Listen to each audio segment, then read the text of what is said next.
What's going on, arcade nerds? Me and my buddy Jeffrey Oler here. He has a YouTube channel called Arcade Hollywood.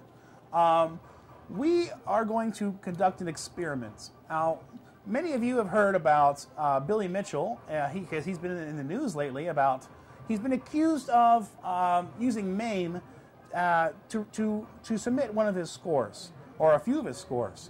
And what we're going to do is, we are going to reproduce his recording method using the exact hardware that he used. And let's see where it takes us. I mean, I don't know. I mean, what do you think? What do you think about this, Jeff? Just keep in mind, everybody, this is not, we're not taking sides. We're not formulating any kind of opinions. Very this is good a point. Fact-finding experiment. Very good point. Replicating the hardware, yeah. I want to do a test. I'm not walking into this with it, but I don't have a decision already in my head. I'm walking into this with an open mind, and I just want to see if we can replicate or get different results. See what happens. But yeah, what's going on? And what is that board? That's the ABC. This is the 2-bit score. Was the company that made this. This originally cost $200 back in the day. Nowadays you can get one for 30 bucks. But I wanted to use the exact same hardware. So let's go and let's do it. Let's hook it all up and see what we get. Okay. Well, this is what I was thinking of doing. We have all the parts for every single part that's inside a Donkey Kong machine is laying out on this table. Yep. Okay. You got the PCB. Just so we didn't have any doubt, I'm not going to have this in the machine. I'm going to have all the parts of to a Donkey Kong machine laid out on this table, so you can see there's no trickery or of any kind. There's the power supply. All original equipment stuff right here. Yep. And we're gonna assemble this, and we're gonna get a Donkey Kong on the table assembled. This is an RCA. Yes, yeah. Wiring okay. harness there for video. Let's zoom in, and I'll show you what we're gonna do. Here we go. So as you can see, Arcade Jason has hooked up the power supply wires here. He's hooked up the power supply wires to the PCB, and then we're getting ready to actually hook the wires up. Yeah, we're gonna end up having to splice red, green, and blue into here to go connect to the card. Yep.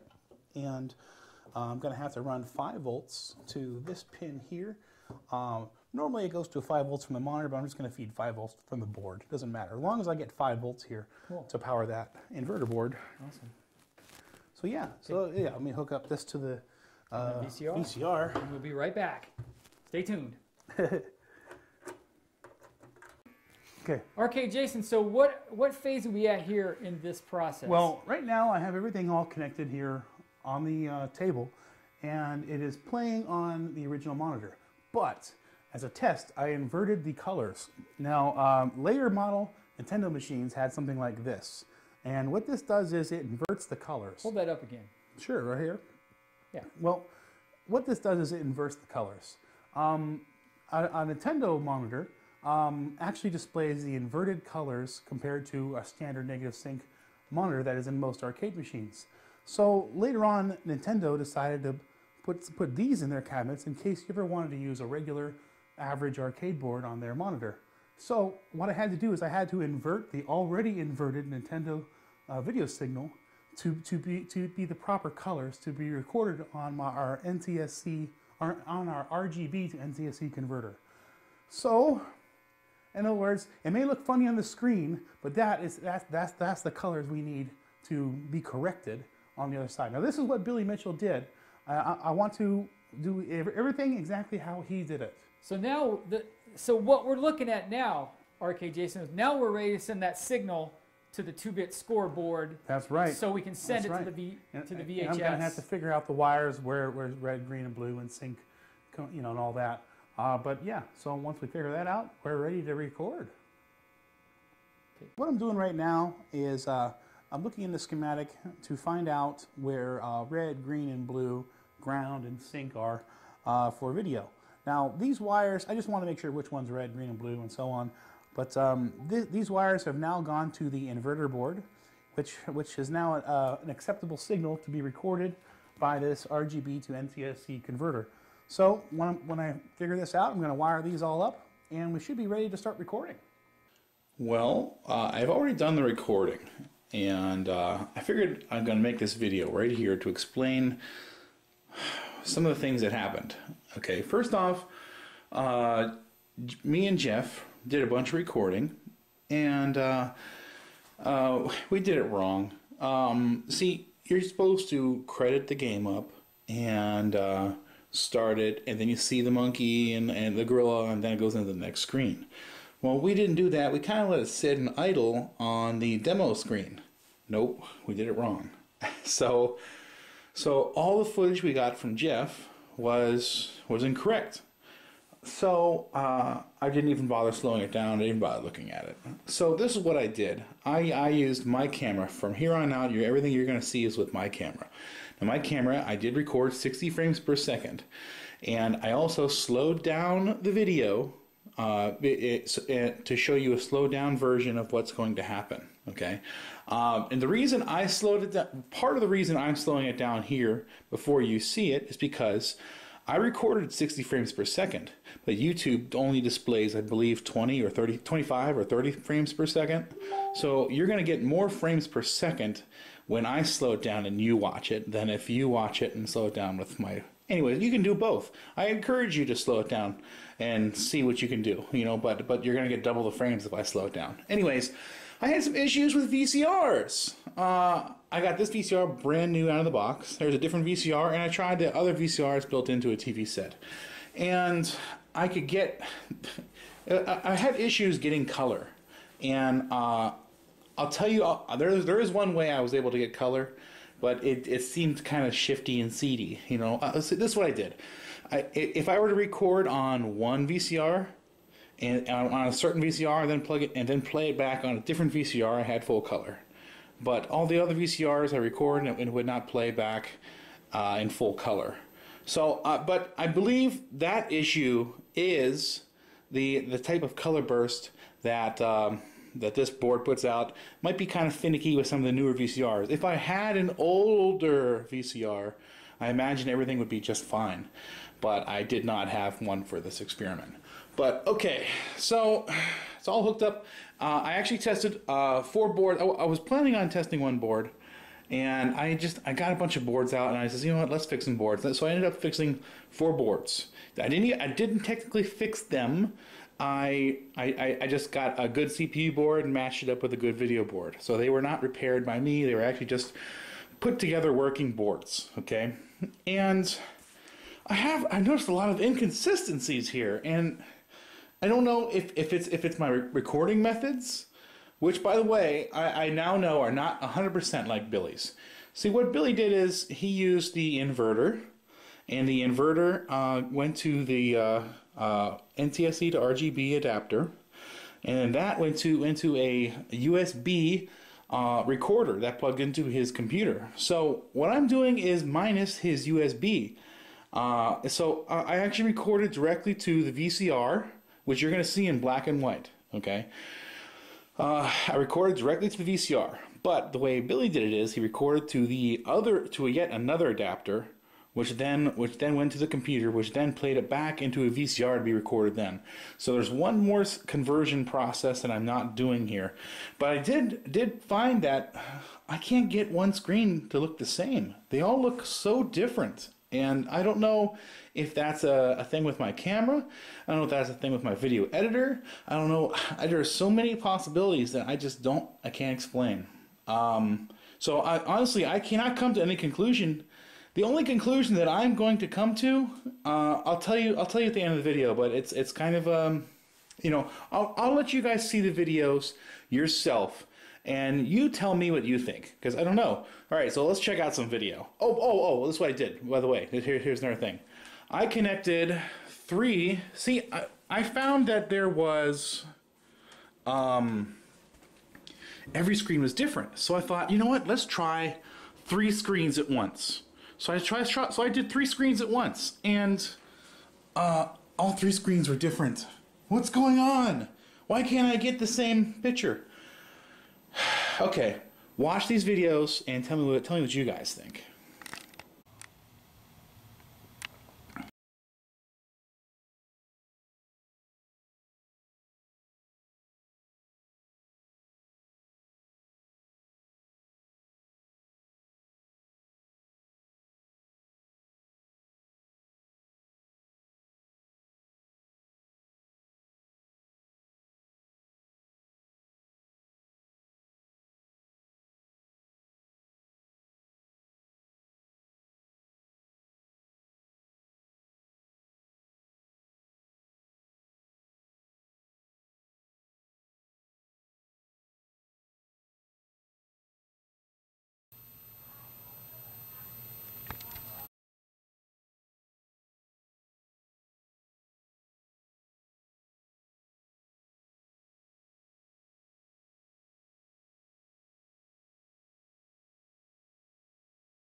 Stop.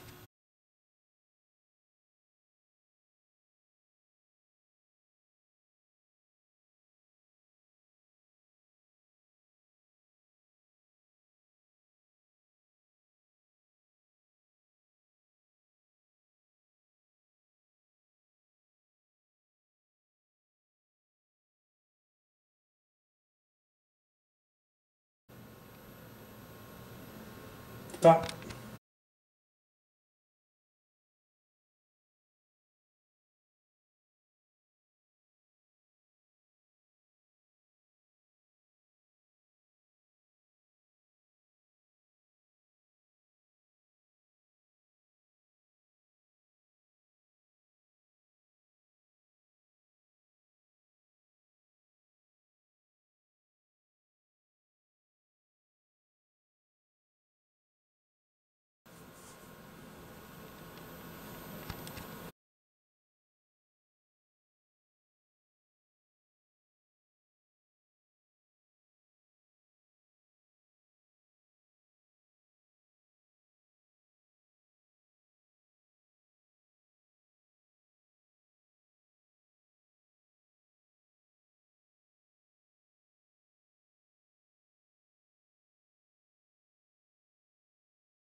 Okay.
Okay, stop.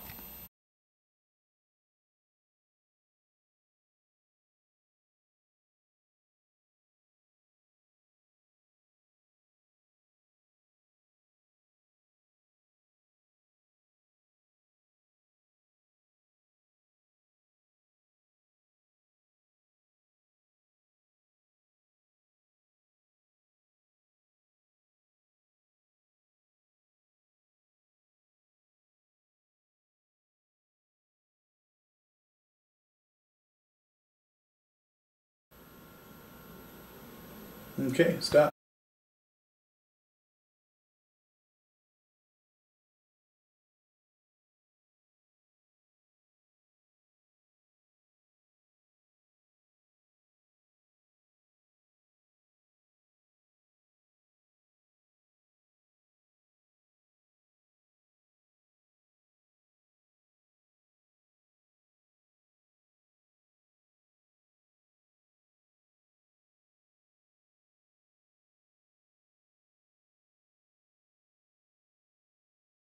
Okay, record.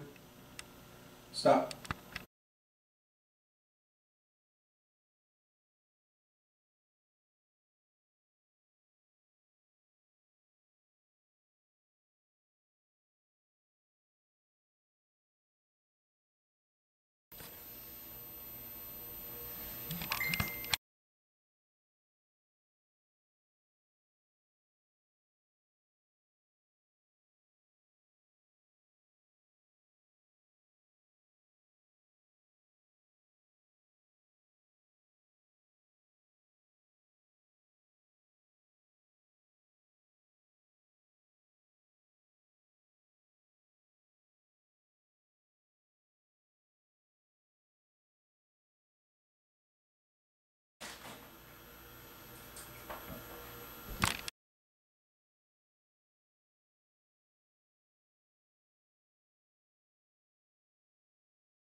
Well, what do you think?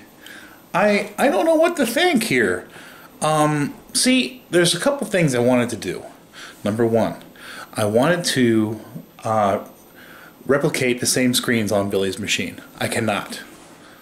Number two, I wanted to replicate the same machines that are the same screens that are considered normal for a Donkey Kong machine, according to this website. I cannot. So I'm kind of stuck here. I can't make Billy's footage, and I can't make the footage that is considered to be normal by a few people here. I don't know what the whole story is here. I'm not a video expert, but I mean, man, I got 4 legitimate boards, and all 4 look different. What is considered normal for a Donkey Kong board? I don't know, and so I'm gonna have to leave this as completely inconclusive. I was really hoping that I was gonna zero in on something, but how can you make a scientific test of any kind if all your results are different? So I don't know. Does this debunk the Billy thing? No. Does it prove the Billy thing? No. But I think it does say that we should be testing more. More tests should be done, and also someone needs to do exactly the same test that Billy did. Now that I know that there's one more conversion method that Billy did that I was not able to replicate because I don't have the hardware. So I would like some smart guy to leave a comment down below and tell me all the things that I did wrong. Tell me all the things that I don't know. Please, I want to hear it. If you like the video, please subscribe, give me a thumbs up, and have a good one.